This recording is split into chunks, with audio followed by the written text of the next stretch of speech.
예, 2021년 1월 17일 길가온교회 주일 예배 말씀입니다. 오늘 본문은 고린도전서 10장 23절에서 33절까지 말씀입니다. 봉독하겠습니다. 모든 것이 가하나 모든 것이 유익한 것은 아니요 모든 것이 가하나 모든 것이 덕을 세우는 것은 아니니 누구든지 자기의 유익을 구하지 말고 남의 유익을 구하라. 무릇 시장에서 파는 것은 양심을 위하여 묻지 말고 먹으라. 이는 땅과 거기 충만한 것이 주의 것임이라. 불신자 중 누가 너희를 청할 때에 너희가 가고자 하거든 너희 앞에 차려 놓은 것은 무엇이든지 양심을 위하여 묻지 말고 먹으라. 누가 너희에게 이것이 재물이라 말하거든 알게 한 자와 그 양심을 위하여 먹지 말라. 내가 말한 양심은 너희의 것이 아니요 남의 것이니 어찌하여 내 자유가 남의 양심으로 말미암아 판단을 받으리요. 만일 내가 감사함으로 참여하면 어찌하여 내가 감사하는 것에 대하여 비방을 받으리요.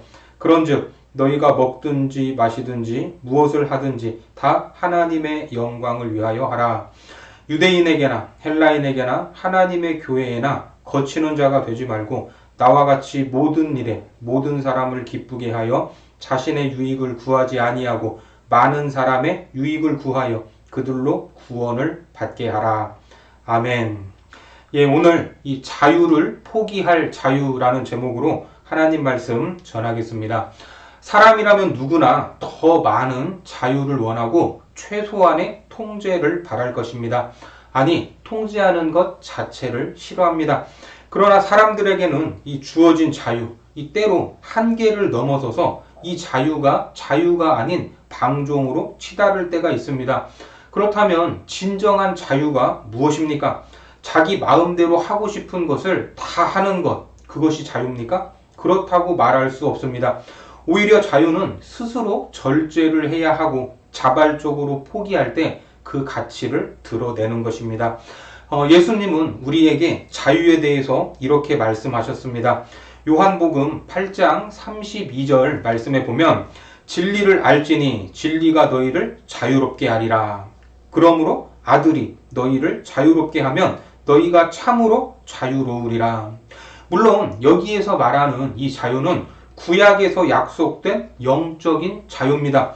누가복음 4장 18절 말씀에 주의 성령이 내게 임하셨으니 이는 가난한 자에게 복음을 전하게 하시려고 내게 기름을 부으시고 나를 보내사 포로된 자에게 자유를 눈먼 자에게 다시 보게 함을 전파하며 눌린 자를 자유롭게 하고 이러한 영적인 자유가 우리에게 주어졌다는 것입니다. 하지만 이러한 영적인 자유는 우리 삶에서도 훨씬 더 자유롭게 하는 것이 사실입니다. 그래서 오늘 본문에서 바울은 말하죠. 본문 23절 말씀에 보면 모든 것이 가하나 모든 것이 유익한 것은 아니요 모든 것이 가하나 모든 것이 덕을 세우는 것은 아니니.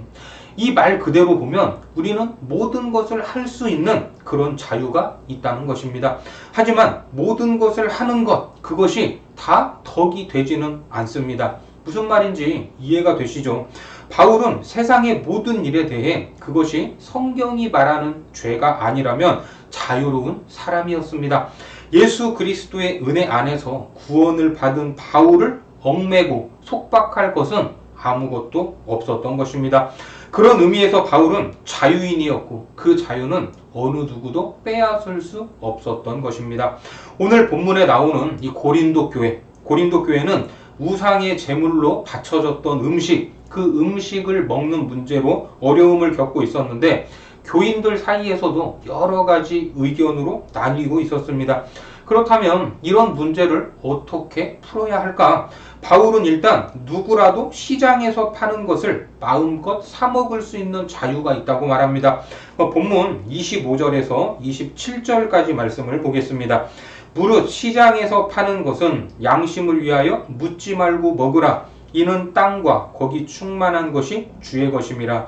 불신자 중 누가 너희를 청할 때에 너희가 가고자 하거든 너희 앞에 차려 놓은 것은 무엇이든지 양심을 위하여 묻지 말고 먹으라. 당시 시장에서 우상에게 제물로 팔려졌던 이런 이 고기가 유통되고 있었는데 바울에게는 그것을 먹는다고 해도 전혀 거리낄 것이 없는 담대함 그리고 자유가 있었던 것입니다. 하지만 그 모든 경우에 바울을 움직인 것은 내 자유다, 내 마음이다. 그것은 아니었습니다. 바울을 움직였던 것은 내가 내 자유로 하는 이 행동이 과연 유익한 일인가? 이것이 덕을 세우는 일인가? 여기에 초점이 있었습니다. 그래서 바울 자신에게 자유가 있었지만 다른 이들의 유익과 덕을 세우기 위해서 스스로의 자유를 제한했던 것입니다. 그가 자유를 포기한 이유는 다른 사람들의 구원을 위해서였고 연약한 이들의 성숙을 위해서 그랬습니다. 그렇습니다. 성숙한 사람들은 자기만 생각하지 않습니다. 다른 이들을 돌보기 위해서 자신의 자유를 포기할 때가 있습니다. 바울에게 가장 중요한 것은 자기의 자유가 아니라 공동체의 유익이었고 연약한 이들을 위해서 덕을 세우는 것이었습니다. 그래서 뭐라고 말합니까? 24절 말씀에 보니까 누구든지 자기의 유익을 구하지 말고 남의 유익을 구하라. 그렇습니다. 하나님의 사람들은 다른 눈으로 세상을 바라봐야 합니다. 세상 사람들은 자기 이익에 의해서 움직이기 마련입니다. 자신의 욕구가 먼저 해결이 되어야 하고 자신의 안전이 먼저 확보되어야 합니다. 자기의 명예가 먼저 충족되어야 합니다.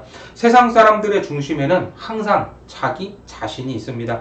그래서 자신에게 이익이 되는 것에 관심을 가지고 자신을 위해서는 다른 사람을 희생시켜서라도 이익을 얻고자 합니다.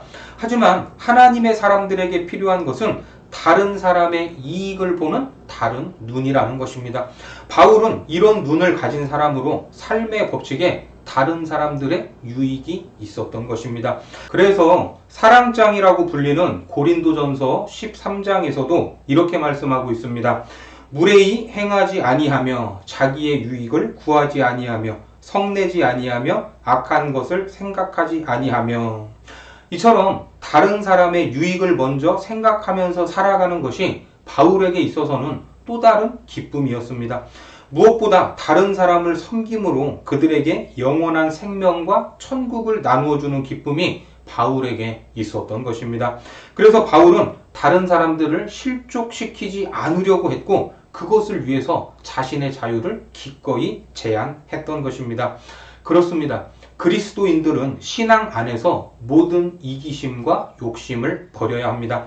성숙한 신앙인은 타인을 유익하게 할 줄 알고 때로 타인의 유익을 위해서 자기 자신의 것을 포기할 줄도 알아야 합니다. 하나님이 우리의 유익을 위하여 당신의 아들을 내어주시고 그 아들은 우리에게 생명을 내어주셨듯이 그리스도인들은 이타적인 생활을 할 줄 알아야 합니다. 이러한 유익을 서로 주고받을 때 그 교회와 사회는 행복하게 되고 세상은 다른 사람의 유익을 귀하게 보는 사람들을 통해서 살기 좋아지고 천국을 바라볼 수 있습니다. 자, 이렇게 해야 하는 이유가 무엇인가? 본문 31절 말씀에 보면 그런즉 너희가 먹든지 마시든지 무엇을 하든지 다 하나님의 영광을 위하여 하라. 그리스도인들의 가장 중요한 명제가 바로 이것입니다. 그리스도인들은 하나님을 위해 존재하는 사람들이기 때문입니다. 바울은 먹고 마시는 것조차도 무엇을 위해서? 하나님의 영광을 위해서 하라고 명령합니다. 바울에게 전도하는 것뿐만 아니라 사소한 모든 일이 하나님의 영광을 위한 일이 될 수 있다고 하는 것입니다. 많은 그리스도인들이 착각하는 것 중에 하나가 이 하나님의 일과 이 세속적인 일을 나누는 것입니다. 그러나 하나님의 사람들에게는 세속적인 일은 하나도 없습니다. 가정에서, 학교에서, 또 직장에서, 친구 관계 등등 모든 일들이 하나님의 영광을 위해서 할 수 있는 일들이고 그 일에 충성을 하면 하나님 앞에서 상을 받게 되는 것입니다. 어떤 일이다 이렇게 생각되지 않는 것, 눈 올 때 집 앞을 청소한다거나 질서를 지키면서 기다리는 일, 다른 사람에게 양보하는 일들도 결국은 하나님을 위한 일이 될 수 있고 그 일을 통해 하나님께 영광이 될 수 있는 것입니다. 그러니까 무슨 일을 하든지 내 중심이 하나님을 향하고 있다면 그것으로 충분합니다. 바울에게 먹고 마시는 일은 매일 반복되는 사소한 일이 아니라 하나님의 영광을 드러내는 귀한 기회였던 것입니다. 하나님의 일은 결코 멀리 있지 않습니다. 하나님은 우리 곁에 가까이 계시고 모든 일들 가운데서 우리를 통해 영광을 받기 원하십니다. 우리들에게 있어서 하나님의 영광은 우리 삶을 지배하는 원리가 되어야 합니다. 나의 주장이 정말 옳다고 생각을 해도 그것이 과연 하나님의 영광이 되는지 다시 한번 점검해 보아야 합니다. 또한 타인의 유익을 위해 배려를 한다고 해도 그것조차도 하나님께 영광이 되는지 이것도 생각해 봐야 합니다.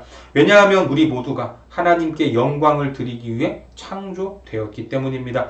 그러므로 교회 안에서는 다양한 의견과 주장들이 있더라도 결론은 하나님께 영광이 되는 것, 이 방향으로 나가야 합니다.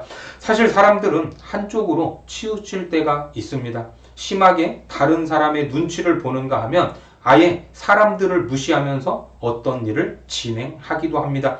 사람에게 보이려고 일하는 것도 잘못이지만 연약한 사람들이 있다는 것을 잊고 무리하게 일을 진행하는 것도 잘못입니다. 다른 사람도 나의 행동을 이해할 것이라고 여기면서 마음대로 말하고 행동하는 것은 결코 바람직한 자세다. 이렇게 말할 수 없을 것입니다. 우리는 하나님과 또 연약한 사람들 사이에 서 있다는 것을 늘 기억해야 합니다. 따라서 하나님도 의식하고 연약한 사람들도 의식하면서 지혜롭게 말하고 행동해야 합니다. 특히 교회 안에서 다른 교인을 넘어뜨리는 일, 다른 사람을 실족하게 하는 일은 피해야 합니다. 교회 안에서 다툼이나 문제를 일으켜 누군가 상처를 받게 하는 일이 얼마나 많이 있습니까? 교회 안에서 받은 상처 때문에 교회를 떠나는 사람들이 많습니다. 심한 경우에는 교회는 물론 아예 하나님을 떠나버리는 사람들까지 생깁니다. 이것은 교인으로서 결코 해서는 안 되는 행동입니다. 하나님은 다툼을 일으키는 자들, 그 자들을 주목한다는 사실을 기억하시기 바랍니다. 그래서 바울은 뭐라고 말합니까? 본문 32절 말씀에 보면 유대인에게나 헬라인에게나 하나님의 교회에나 거치는 자가 되지 말고, 그렇습니다. 그리스도인으로 산다는 것, 이것은 결코 단순한 일이 아닙니다. 그리스도인에게는 모든 것을 할 수 있는 자유가 있지만 믿음이 성숙해질수록 그 자유를 마음껏 사용할 수 없다는 것을 깨닫게 될 것입니다. 그래서 성숙한 그리스도인들은 이제 두 가지 대상을 보면서 살아가야 하는데, 첫 번째는 하나님입니다. 그리고 이웃입니다. 한편으로는 하나님께 영광을 돌려야 한다는 명제 속에서 살아가고, 또 한편으로는 사람들에게 빛과 소금이 되어 그들이 하나님을 알게 할 책임을 가지고 있습니다. 교회 안에는 연약한 믿음을 가진 사람들이 존재합니다. 우리는 그들에게 덕을 세우기 위해서 몸가짐을 조심해야 합니다. 결국 성숙한 그리스도인은 다른 사람을 위해 자신의 자유를 스스로 제한하면서 하루하루를 살아가는 것입니다. 이처럼 우리는 하나님의 영광과 다른 사람들의 유익 사이에 끼어 있습니다. 그런데 사람의 유익과 하나님의 영광을 정반대의 개념으로 생각하는 경향이 있습니다. 사람이 유익을 얻으면 하나님의 영광이 드러나지 못한다, 이렇게 생각합니다. 하지만 바울은 그 두 가지를 함께 얻을 수 있다, 함께 추구할 수 있다고 말합니다. 본문 33절 말씀에 보면 이렇게 말씀하죠. 나와 같이 모든 일에 모든 사람을 기쁘게 하여 자신의 유익을 구하지 아니하고 많은 사람의 유익을 구하여 그들로 구원을 받게 하라. 자, 이것이 어떻게 가능할까? 자, 여기에 기쁘게 하여, 이 기쁨이라는 단어가 나옵니다. 기쁨이라는 단어는 조이죠, 조이. 자, 어떻게 하면 기쁨이 오는가? 첫 번째로 누구를 생각해야 됩니까? 지저스, 예수님입니다. 처음은 하나님의 영광을 추구하는 것입니다. 그리고 두 번째는 others, 다른 사람들입니다. 다른 사람의 유익을 다음으로 구하면 됩니다. 그리고 마지막이 you, 바로 당신입니다. 이 순서를 잘 지키면 진정한 기쁨이 찾아오게 됩니다. 최근 코로나19 시대를 살아가는 우리 사회에서 교회는 사회악으로 인식되고 있습니다. 코로나19 집단 감염의 온상으로 뉴스에 하루도 빠지지 않고 등장하는 것, 거기가 바로 교회입니다. 각 교회마다 상황은 다르지만 정부 시책에 따라 비대면 예배로 또 전환하기도 하고 또 일부 교회는 대면 예배를 강행하기도 합니다. 어느 것이 맞다 이렇게 극단적으로 단정할 수는 없지만 오늘 본문의 메시지를 통해서 우리는 어떤 방향으로 가야 하는지 생각해 볼 수 있습니다. 하나님 앞에 예배를 드리는 것, 그것은 우리에게 생명과도 바꿀 수 없는 소중한 일입니다. 하지만 코로나19라는 특수한 상황에서 한 공간에 밀접해서 모이는 행위 역시 결코 사회적으로 용납될 수 없는 행위임에 틀림이 없습니다. 그때 우리는 우리가 가진 자유를 포기할 수 있을 것입니다. 예배당에 모여서 마음껏 찬양하고 기도하고 성도의 교제를 나누는 것 얼마나 좋습니까? 이것이 훨씬 좋지만 비대면이라고 해서 예배를 안 드리는 것도 아니기 때문입니다. 어느 자리에 있던 어떤 마음과 어떤 태도를 가지고 하나님을 향하고 있는가, 그것이 중요하기 때문입니다. 우리가 잘 알듯이 하나님은 무엇을 보십니까? 우리의 중심을 보고 계십니다. 그렇게 모든 교회들이 동참할 때 코로나19도 하루속히 종식될 것입니다. 그러면 교회는 물론 국가적으로나 사회적으로나 모두에게 좋은 일 아닙니까? 이 어리다라는 말이 있는데 이 말은 경험이 적거나 수준이 낮음을 의미합니다. 아직 깨닫거나 배우지 못해서 올바른 판단을 내리지 못하는 이 어리석다의 옛말이 어리답니다. 실제 어린 사람들은 자신의 모습을 돌아보지 못한 채 남의 모습만 보고 비난하거나 판단합니다.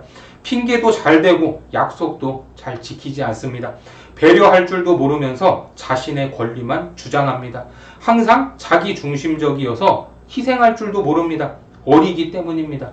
남에게 조금만 서운한 소리를 들어도 잘 삐치고 이해할 줄도 모르고 독선적이고 항상 대접받기만 바랍니다. 왜 그렇습니까? 어리기 때문입니다. 자, 이 어리다와 반대되는 단어가 어른이라는 말이죠. 이 단어는 다 자라서 자기 일에 책임을 질 수 있는 사람을 뜻합니다. 모나지 않아 다른 사람의 생각이나 의견을 이해하고 받아들이고 조화를 이루는 포용력을 가진 사람, 그 사람이 바로 어른입니다. 어른의 특징, 어우를 줄 아는 것입니다. 어른은 살아오면서 이 세상은 나 혼자만의 세상이 아니라 나와 다른 여럿이 모여 산다는 것, 그리고 서로 양보하고 이해하고 배려하며 살아야 한다는 것을 깨우친 사람입니다. 그래서 자기에게 조금 손해가 되고 서운하더라도 포기할 줄 알고 그것 때문에 마음에 상처를 받지 않습니다. 우리는 어떤 사람입니까? 어린 사람으로 남겠습니까? 아니면 어른이 되겠습니까? 세상 사람들은 자기 중심적으로 살아가는 것이 당연할 수도 있지만 성도들은 그렇게 살 수 없는 존재입니다. 왜냐하면 그것은 예수님이 보여주신 삶의 모습이 아니기 때문입니다. 우리가 무엇이든지 할 수 있는 자유, 그 자유가 분명히 있지만 마땅히 누릴 수 있고 누려야 할 것이 있지만 사랑을 목적으로 하나님의 영광을 위해서 우리가 가진 자유를 포기할 그 자유, 스스로 제한할 때 더 존경받고 인정받고 더 많은 복음 증거의 기회를 얻을 수 있을 것입니다. 많은 사람의 유익을 구하여 그들로 구원을 받게 하라. 하나님의 나라와 그 영광을 위해 우리가 가진 자유를 포기하고 많은 사람들의 유익이 되는 그런 복된 삶을 사시기를 주님의 이름으로 축원합니다. 기도하겠습니다.